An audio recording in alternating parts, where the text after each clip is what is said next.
Marc, how you doing today? Great, thanks.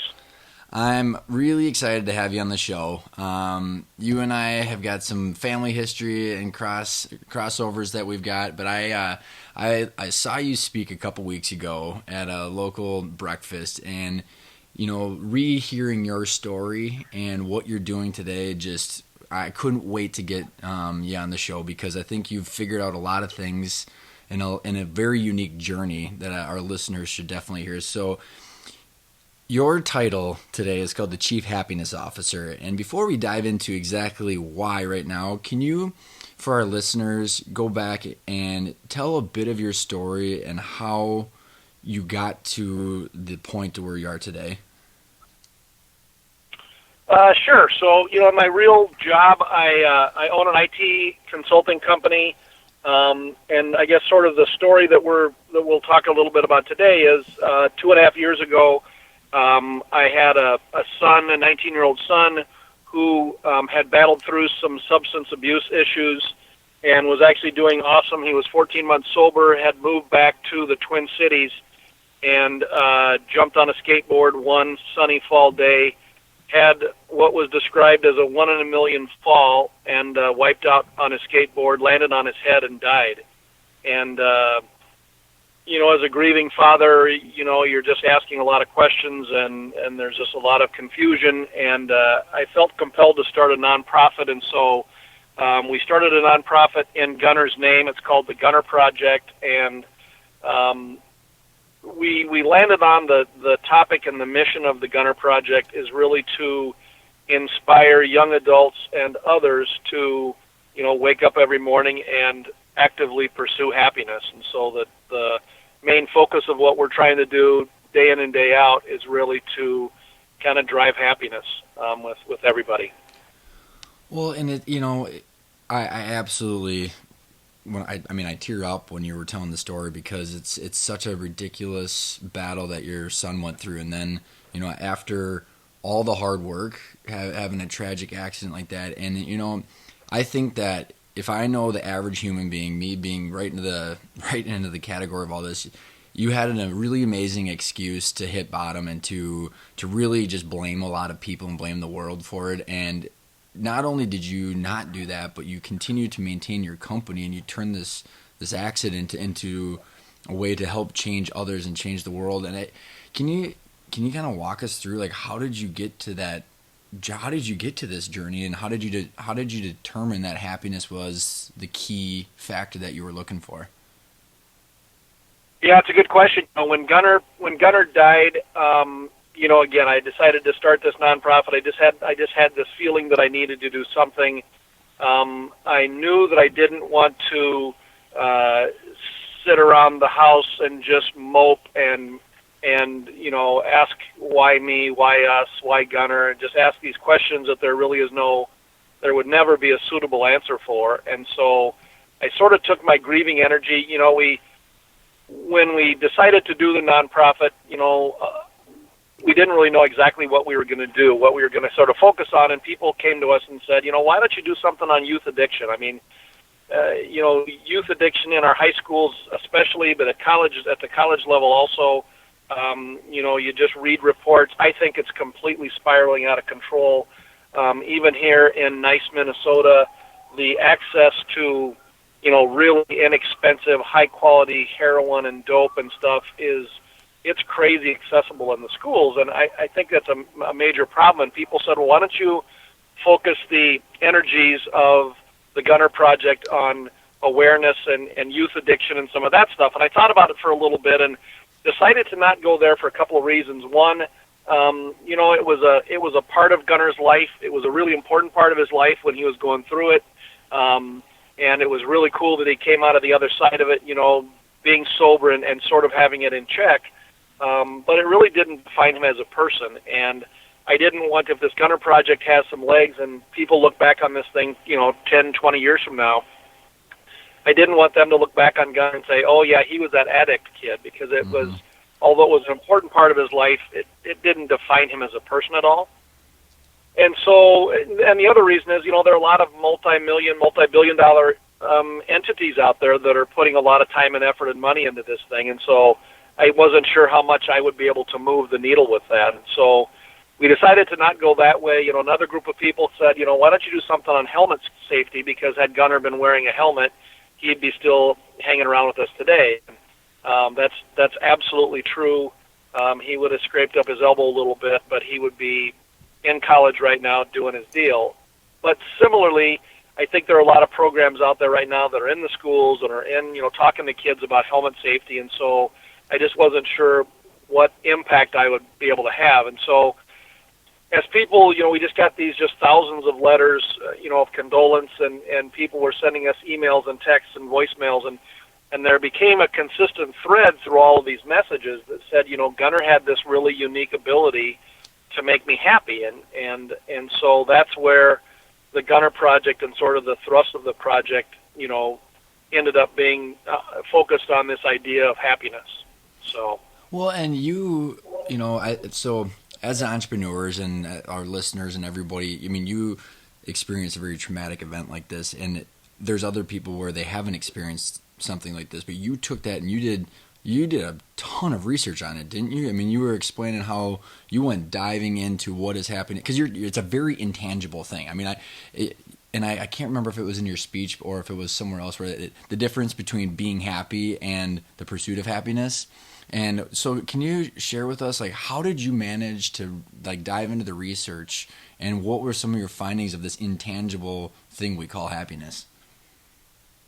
Yeah, it's a crazy, happiness is, it's a buzzword now, right? There were more books, I think, written in 2015 than had ever been written, from the beginning of time. It's a buzzword now, and there's a lot out there, but as you sort of dive into the research, and you're exactly right, I just sort of just dove in. I had this grieving energy, and again, I just decided that instead of sitting around the house and feeling sorry for myself and my family, I just used the energy to kind of motivate me to go out there and find stuff. And so I just got my hands on every book I could find, and I read them. I read hundreds of books. There's a ton of great information on, TED Talks and YouTube, and I just devoured, thousands of hours of just watching other people talk about it. And then I actually went to the point of downloading some of these major research studies that you can get online, and pounding through a 200-page scientific document is it's just not my deal, right? I don't speak that language, and it's really painful. But I just kind of dove in and did it, and I kept coming up with sort of the same things, and the disappointing thing to a certain degree is, there's nothing about happiness that we don't already know, right? All these studies, it didn't make any difference if they were studying identical twins who had been separated at birth, if they were studying, how people age and how happiness affects them, or different income levels or races or whatever. They kept coming up with the same stuff, and it's a bit of a paradox, because everybody says every day, I'm searching for happiness and I'm not happy enough. And yet the things that make us happy really fall into four super obvious buckets. They say healthy people are more happy than unhealthy people. And you take that statement and you say, well, duh. That's obvious, right? But we have a tough time doing that every day. They say that the research shows that people who are intellectually engaged, who have a job that they find challenging and rewarding, and they're creating new things, or, that people who are in that kind of an environment and are engaged in that manner are much more happy than people who are bored. Again, very obvious, People who have a close family unit, who have, one or two really close friends that they can really open up with and confide in, those people are much more happy than people that have 300 Facebook friends, or who consider themselves to be lonely. Again, really obvious. And people who do good, who have a relationship with a higher power, however they define that, those people are much more happy than people who are, sort of always lying, cheating, stealing.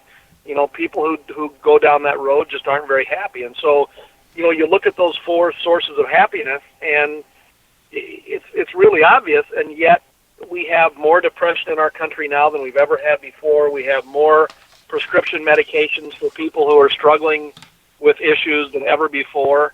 and these things sort of sit out there in front of us every day. I mean, one of the things that I did is I talked to people. I just talked to hundreds of people, and I'm a grieving dad, and I'm trying to figure this thing out, and so I'd ask people, what do you think, and it was amazing to me how many people who were my age, 50, 55, 60 years old, who even successful people who are financially very stable, they look back on their lives with just a ton of remorse. They look back and they say, "God darn it, I really wish I would have done this, and I shouldn't have been in this dead end job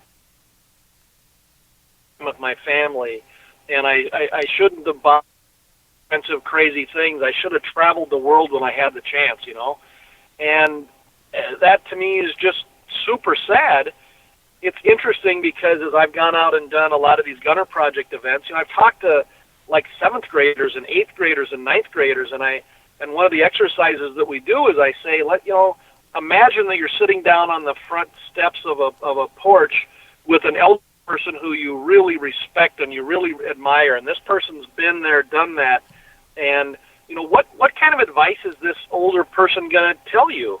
And these 7th and 8th and 9th graders, right, are coming up with this advice it's just brilliant, right? They're saying all of the right things, Don't buy expensive stuff. Spend your money on experiences, Spend time with your family, find a job that you love and that you're passionate about, Live kind of minimally, right? And spend your money on other stuff.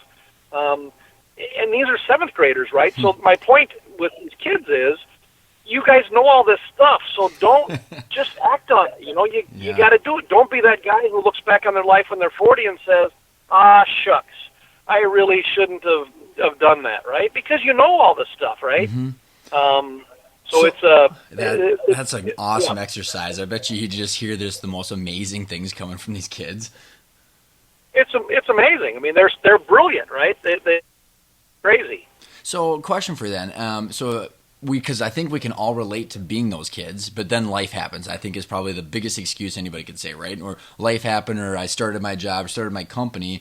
And as we think about you, me, entrepreneurs, people that own their companies, I think there's this sacrifice now for later, or whatever there might be. So you've learned that these 4 things are very obvious. I'm curious, how have you implemented those while keeping your company, keeping the work-life balance, and trying to actually use the advice and the kind of the epiphanies that you've seen?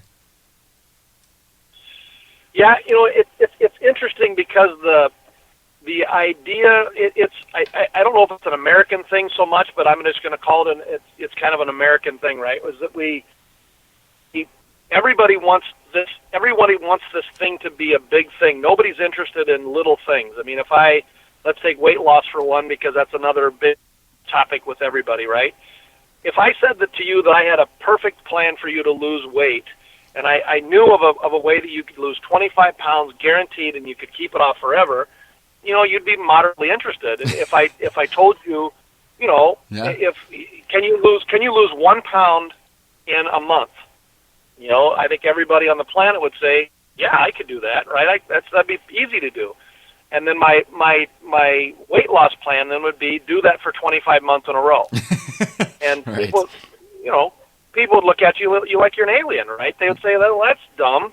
I want to lose 25 pounds in 4 weeks, right? I want to eat cauliflower and drink lemon juice straight, because that's the way I'm going to lose 25 pounds in 4 weeks. And that's the way people sort of frame and look at happiness too. They look at it as being some incredible event, and gol darn it, I'm gonna work my butt off right now in my to build this company, and I'm gonna address happiness later, right?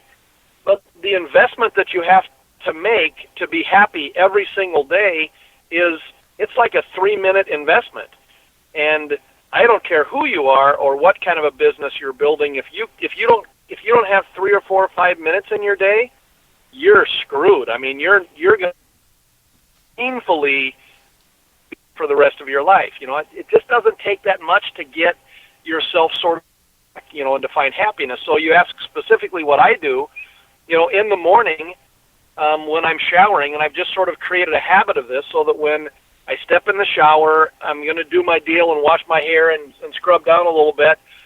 I use that time to just think of the day ahead of me and just literally plan to do things that make me happy. I mean, I know what those things are. I know that when I eat a Chinese buffet, I feel terrible, and so I just sort of outline for myself that I'm gonna find a way to eat healthy, and I know that when I talk to this person fires me up, and I love talking to this person, and I know when I talk to this other person, they always make me crabby. Avoid talking to them, right? But it's it's not brain science for me to say, you know, when I get home after work, I'm gonna grab a little something to eat, and I'm gonna go outside and walk around in the woods, because every time when I'm done walking around in the woods, I come out of that and I'm just like refreshed, and I feel clean, and I feel connected again, you know. And I'm not looking at doing this, you know, 10 hours a day to be happy. It's just these little moments that I've decided to engage in that I know make me happy, right? Mm-hmm. Most people just kind of randomly, they wake up, they do their deal, they grab a cup of coffee, they throw their stuff in their car, and they jump on the road, and they're not intentionally finding those moments of happiness. If they happen to run into something that makes them happy, you know, and they do that a little bit more than they look back on their day and they say, wow, that was kind of a cool day. And if they just happen to randomly bump into some things that make them crabby, then they look back on their day and they say, oh, man, that day was brutal. You know, get me out of here. That was tough.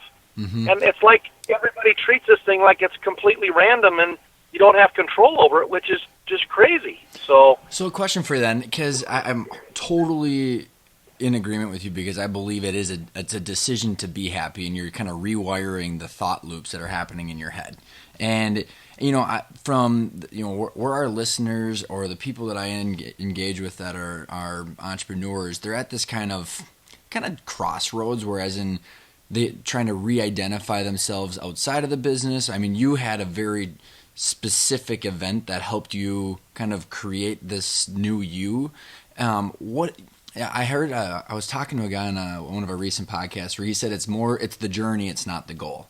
And so when you're thinking about how you tie this happiness concept and how you're doing this and being aware every day, how do you tie that into I guess the question that I'm asking is, how do you reevaluate or shift a new goal to continue to drive those, you know, daily happiness moments to a new identity or a new vision of who you are outside of your business? You got any thoughts on that?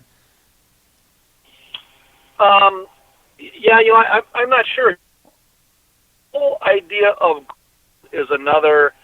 I think it's a bit of an issue, and I think that the way that we look at goals is sort of a problem. You know, from a very early age, you know, we're sort of taught, you know, if you want to do this deal, then you need to break it down and you need to figure out, you know, if I want to make, you know, $10,000, then they say, well, you need to figure out how to make $5,000, and then you need to figure out how to make $1,000, and then you need to figure out how to make $100, and you set up these steps, right? And you break it down into the final component is some actionable step you take. The problem with the goal setting thing and the way that we do it, I completely agree with whoever you talked about before about the journey, is that goal setting thing is all about those peaks and those places, those you know, those milestones that we're going to hit. Rarely does it talk about the journey. Rarely does it talk about what are all the little spaces in between the milestones, because that's where all the action sort of happens, you know. Yeah. And you know, you look at the journey, and I have a little bit of a, as I've talked to people, there's a little bit of a disconnect between this idea of I'm an entrepreneur building this thing and sort of a separate, you know, then there's happiness over here on the side, and one has to sort of live, you know, outside of the other. I mean, you know, if you just take the little things, I'll give an example of like a coffee shop. Mm-hmm. So I'm on my way to work in the morning, and I step into a coffee shop, and what most people do is they step foot inside the coffee shop, they look up to the menu, they see what they want to do, they wait in line while they're on their phone checking some email and checking some text, and then when they get to the front of the line, they say, I want a half-caff Americano with no whatever. And they pay, and then they go and they stand in another line and wait for the fix their drink, and they pick up their drink off the counter and head out to the car, and they go on, right? And the same exact experience could be just incredibly awesome, right? Because if you did it right and you were actually in the moment and you were part of this journey, you would walk inside the coffee shop and you would take just a moment right inside the door, and you'd take a big breath and you'd smell the coffee flavors kind of mixing with the vanilla and the stuff, and you'd smell the bakery goods that somebody just had some bacon or something on a sandwich, and you could smell that sort of intertwined within the coffee shop. And you'd look up at this board and you would recognize that, holy crap, somebody took some chalk and intricately drew all of this rose thing around this. I mean, this thing is unbelievable, right? The board, if you looked at it, you could probably pull it off the wall in the coffee shop and put it above, your fireplace in your home. It's an incredible art piece, and it's just some dude in the coffee shop showed up this morning at 5 o'clock and drew these roses and this vine and these dragons and this stuff that, I mean, it's unbelievable, right?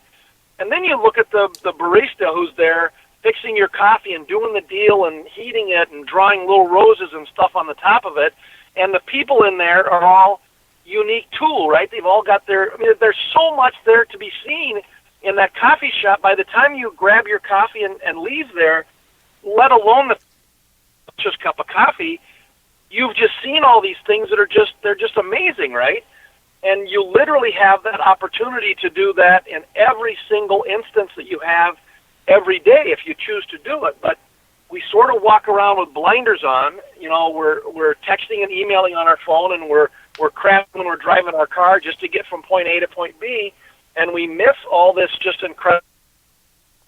And it doesn't happen outside of me working or spending time with my kids or doing what it's all part of that. And every moment there's that stuff that we're just not very well trained to see, So how do you blend? I love it. I completely agree, because there's so much about being present, and that's why there's a lot of hype around meditation these days, and how do you become present.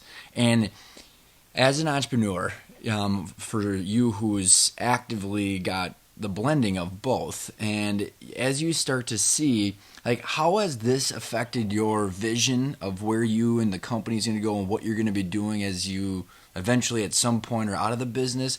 Because I think the biggest challenge that I've ever had is always being present, but then driving towards the goals. And then, how do you marry those two up? And so 2 questions. How do you marry those two up in your current life? And then also, did your vision of what you wanted to do with your company and afterwards change with your whole experience over the last couple of years? Yeah, I mean, I guess the question that sort of popped into my head when you asked it is, how do you not? I mean, if I just don't think if I'm actively pursuing happiness, and this is something that I'm doing through the course of a day, it's not like I can turn that off for a little while and then work on my business and then turn it back on. I mean, if I'm not, hold on, let me be a crabby for a second while we look at the financials. Yeah, I mean, it doesn't make any sense. It's when you look at it that way, why would I? I mean, I don't care what you do. I run an IT company and I enjoy what I do, and I'm able to help people every day and help solve problems.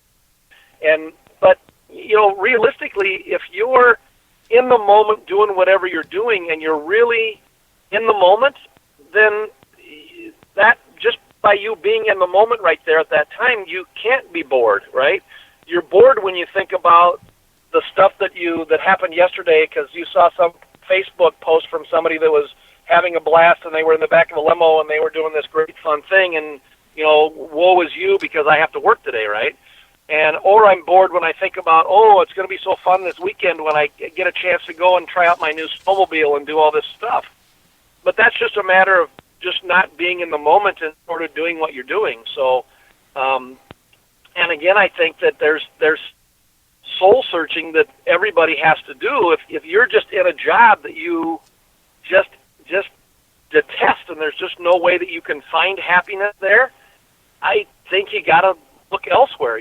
There's this the crazy thing that we talk about a lot in the Gunner Project events that we talk about is this. I call it the matrix, and the matrix is everything around us that's convincing us that we don't have enough, that we need to make more money, that we need to be skinnier, that we need to smell different, so we need to go buy a $200 bottle of perfume. There's all this noise that just says we need more and we need more and we need more, and that drives us into positions when we're working and trying to make a living where maybe we're trying to make more money than we really have to try to keep up with this voice of the matrix, and it's all sort of tied into the same thing. But again, I don't think you can, if you're truly trying to pursue happiness in what you're doing, I think that part of what you're doing is you're trying to share that with the others around you too. So when I'm at work, one of the things that we've done at Imagine IT is we've created a culture of happiness, which means that we talk about it a lot. And that's not normal, right? I mean, you don't normally pull around 3 or 4 of your friends and grab a six-pack and say, "Hey guys, let's all get together and talk about happiness." I mean, it doesn't happen here. And so if you're gonna pursue it, if you're going to encourage to pursue it, you have to have a vocabulary so that you can talk about it without feeling like it's squishy and ishy and ooh, I don't want to go there, So how have you we've done sort that? of done that within. Yeah, tell us how you've done that with. I mean, because you've got a couple partners, so as you've been on this journey and you've learned so much, how have you relayed that to your partners, and then how have you made some of this stuff actionable within your culture? Yeah, we do quarterly meetings where I get together with my partners and we just go off campus and have a strategy planning meeting. And we're doing a planning meeting a couple years ago, fairly shortly after Gunner had passed, and I was kind of in the middle of this research and stuff regarding happiness, and we kind of looked at each other and said, well, we need to do this within the company. And so I just went back and became sort of, like you said, my title is the Chief Happiness Officer, and we just became really intentional about it. We talk about it at all of our meeting every week, and we talk about different versions of happiness within our business. Our why statement, if you're familiar with Simon Sinek's stuff, our why statement is to expand our circle of happiness into the world. And everybody sort of bought into that. I have at least quarterly meetings with all of my employees. So we're 45 employees, and so I have a quarterly meeting with everybody, and we just have a sit down and we just have a face to face, and we talk about, where's happiness at? Are you seeing it? Are our partners? Do you feel too much stress? What can we do with that? We try to have healthy food, around the office for everybody. So everybody, and we talk a lot about being healthy. What can we do to help you be healthy? And so we just talk. It's part of what we do every single day. But if any one of my team sees somebody else who's not happy, because we've talked about it and because we're open about it and because we sort of have a vocabulary around it, we can walk up to the guy and say, dude, it doesn't seem like you're, where are you at with this? Are you stressing out? Are you really pursuing happiness? But we can talk about it. It's not something where, I go to the kitchen and say to somebody else, wow, looks like Brian's having a tough day today, right? I just go up to Brian and it's open and it's out there, and we're really intentional about it. So. Well, what's really cool about what you're doing, Marc, is so there's some people that have been on the show, and there's this book that I read as I was going through my soul searching after we sold that. It's called the Halftime Institute. I don't know if you're familiar with them or not, but it's about moving from success to significance. And there's this perception that in order to do that, you have to sell your company, because that's when you can go really make a difference. And I think you're like a staple child for how you've used your business and the people and the clients and everything that you have to make a difference in other people's lives versus just trying to go off and just do this without it. I mean, did that ever cross your mind that you might have to part ways with your business in order to get what you want to do and to accomplish? Not really, but sort of. I mean, the challenge that I have is that I see, as I go out and especially talk to kids, I see what an impact I have and the potential impact that I have with this generation that, excuse me, that could grow up. I mean, if I'm able to get to a 15-year-old or a 20-year-old and convince them that this pursuit of happiness is something that they should wake up in the morning and try to do every day, and they can go the next 30 or 40 years of their lives pursuing this every day, and I see that impact. I see so many, but, I only have so many hours in the day. So, could I make more of an impact if I spent all of my time doing gunner project stuff? I think so, but I think there's a little bit of a kind of an academia versus rubber meets the road kind of application also. And I think that what we've been able to do, at Imagine IT is we've been able to do the rubber meets the road thing, right? I mean, our environment every day, as you know, because you were part of this before you sold your business, but all we deal with all day long is problems. I mean, people call us. They don't call and say, "Hey, Marc, just want to let you know my computer's working great today." Right. They call when they call when they can't print or they can't get email or things are broken or their server's down. So every call, every interaction that we have with our partners every single day it's an issue and it's stressful. And so I think our application of happiness as sort of a layer on top of that is a true sort of rubber meets the road. Is this just a bunch of BS academia, or is this actually something you can take into a business and be intentional about it and kind of rock and roll? So it's been interesting because. Go ahead. Go ahead. No, sorry. Go ahead. I was just going to say, it's interesting because our client partners are noticing this to a certain degree. Also, we've had client partners, call in to say, how are you doing this?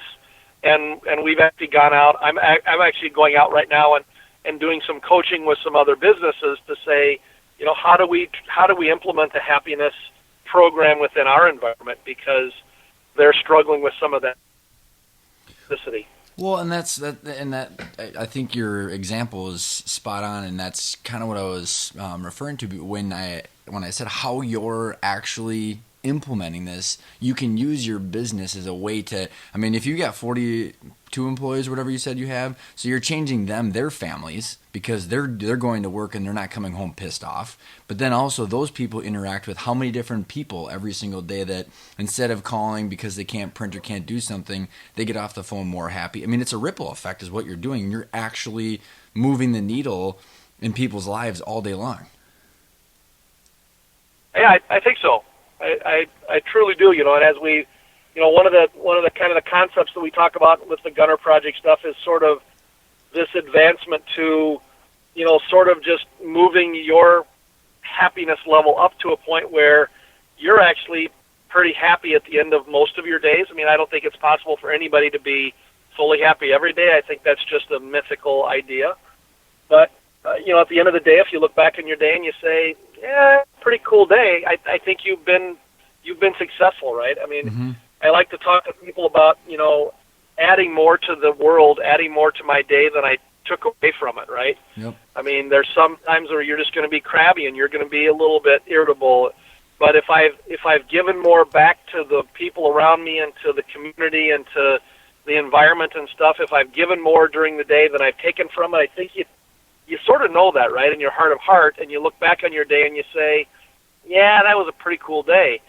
And, you do that for 6 days out of 7, or you do it for a whole week, and you're kind of having those days, you look back on that week and you say, wow, I'm kind of on a roll here. This is awesome, right? And all of a sudden you've done it for a month, and it's just like you're on cloud nine. I mean, it's almost artificial because it's so cool.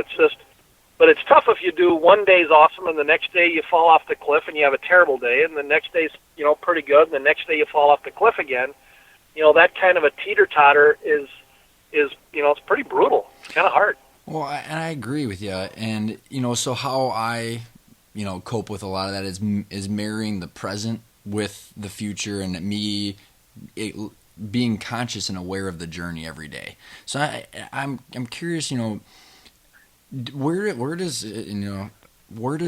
the business in your life, how have you envisioned your future and how do you progress on your journey? I'm just kind of curious. I mean, do you see yourself? Has it married up with the business, or do you see yourself? I'm just kind of curious, and like the reason I'm asking, Marc, I guess, is because it's trying to redo the vision of where you want to go over the next 10 to 20 years. You know, as these business owners, is it to keep the business and to reevaluate how they can change their lives and their people, or is it trying to figure out what's the next goal? Where's the point B? And the point B can't be a revenue dollar amount anymore. It's got to be something different. And how have you envisioned that or done that for yourself?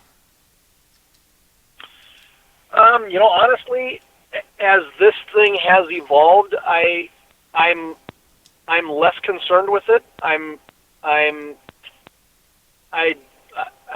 don't have it. I admittedly don't have it really well defined, and I'm just not wigging out about it, and I'm not worried about it.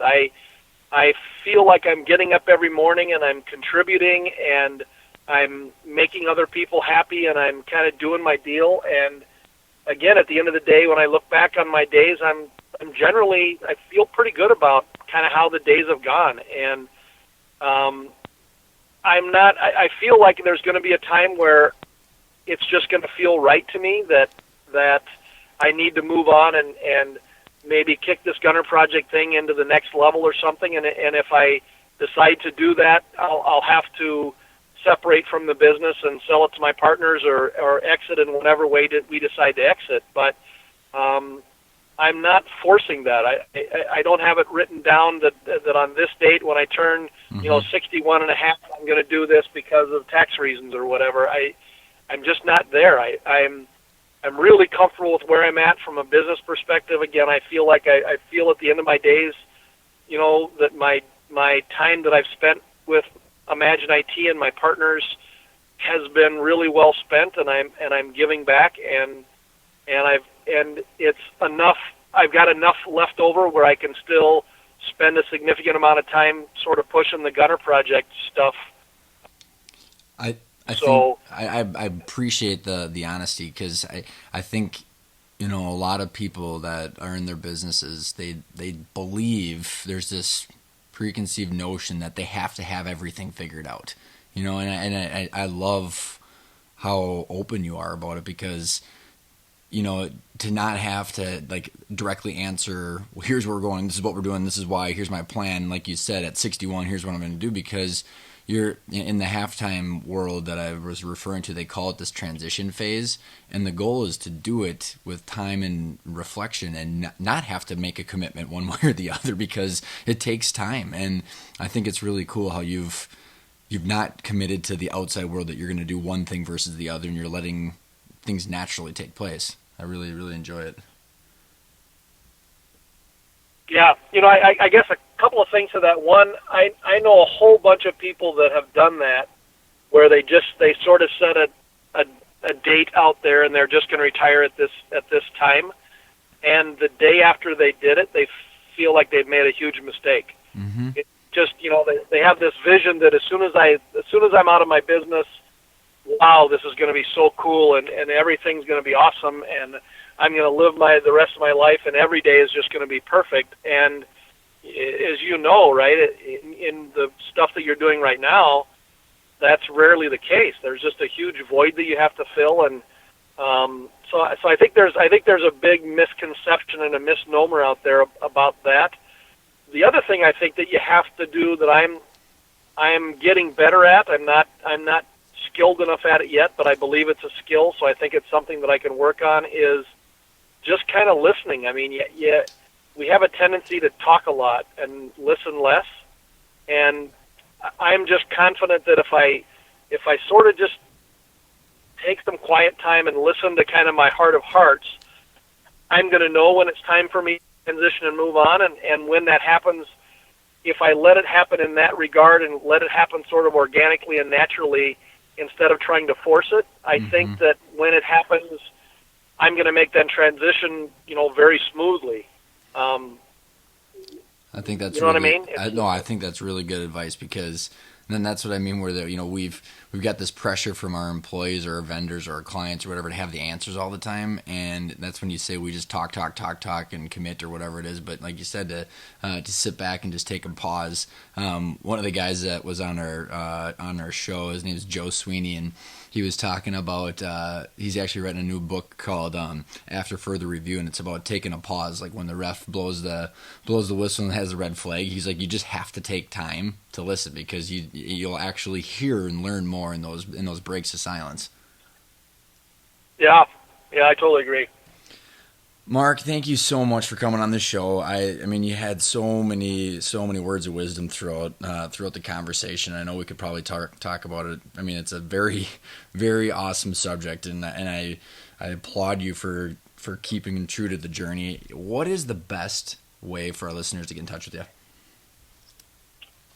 Well, we have a website. It's still in its infancy, but there's a lot of pretty good information there, and you can contact me through the website. That website address is gunnerproject.org, and if there was a specific question or something that somebody had, they could certainly reach me also through my email, which is Marc, M-A-R-C, @gunnerproject.org. So I'd be happy to touch base with somebody or grab a cup of coffee or whatever they need. So, Marc, thanks so much for coming on the show. Appreciate it. Yep, thank you.